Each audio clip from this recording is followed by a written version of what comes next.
Hi, Lieven. Good morning. Hi, Art. Good morning. So thank you that you want to do this coffee with interview with me. But maybe for the people that don't know you and don't know Diabatix, can you explain what your company is doing and your role within the company? Yeah, no problem. So with Diabetics, we basically support other companies, mostly big multinationals, with the design of cooling components for their machines, new vehicles, etc. My role within the company is the CEO role. So I founded the company a few years ago, and ever since then, I'm leading the company.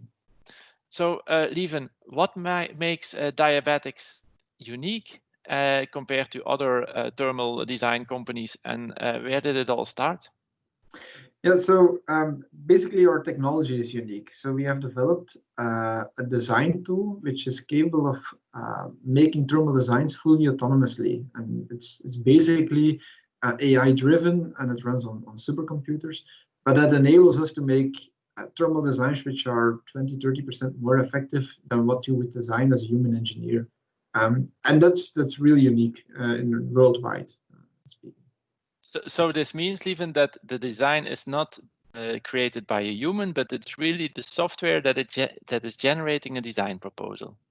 Yes, exactly. So it's basically the whole design process is fully autonomously driven. So to be in the automotive context. So we have a few engineers in house who translate the inputs that we get from our customers or their boundary conditions for the design into our software. We press start, and the full process runs then without any human intervention involved. Yep. And in the end, we send the result back to our customers. And you are also active in automotive. Can you explain a little bit more? Who are your customers? What are you doing in automotive? Yeah, so it's actually quite quite funny because a few years ago, well, when we started with the company, the piece of advice that we were given was stay away from automotive because you will suffer a lot. Yeah, last year, well, in short, we failed miserably with following up on that advice. I think last year more than half of our revenues came from within automotive. And the main reason is that they found us more than we found them. So we were contacted by a few big automotive players, and from that point on, the ball started rolling. And as soon as you're working for one, it's easier to get access to the second one and the third one, and so on. And although it's a very big market, the world of the thermal engineers within that market is rather small in the sense that they all know each other, and then word of mouth helped them to find us, and then for us to find them and start with some projects. So where other companies tend to say automotive is an extremely difficult market to get into, for you it's like the opposite. Well, it was easy to get started with something small with them. But it's not easy to get into in the end, in the sense that it even with those companies that contacted us, or where it was fairly easy to get a first contact, it still takes more than a year to get something really going on. Yeah. I really start a collaboration, and it is difficult from many point of view.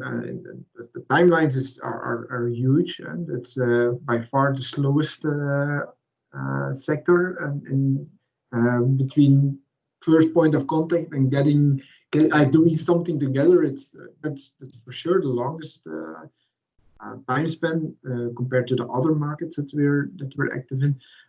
Also from data security point of view, it's a big pain in the ass sometimes to get the data transferred. And we even see that the OEMs are even easier to work with from that point of view than the tier ones, because the tier ones, really? they have their rules that they have to follow from the OEMs, but the OEMs themselves are a little bit more flexible in following those rules themselves.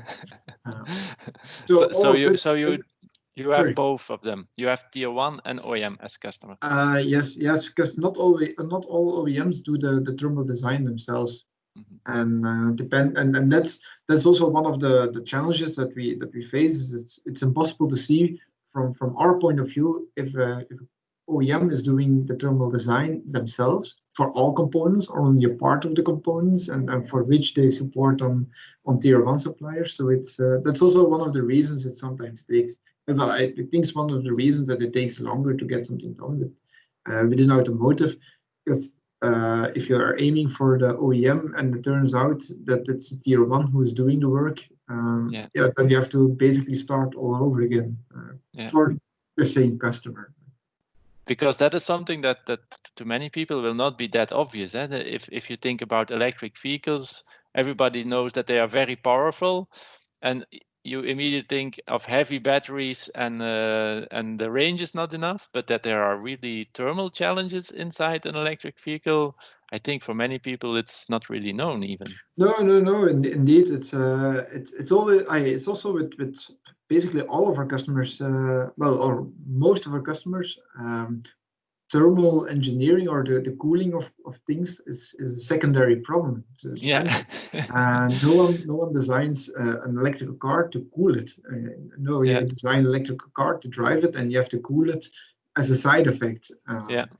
And it's those companies that really put it high on their priority list that really make the difference in the market.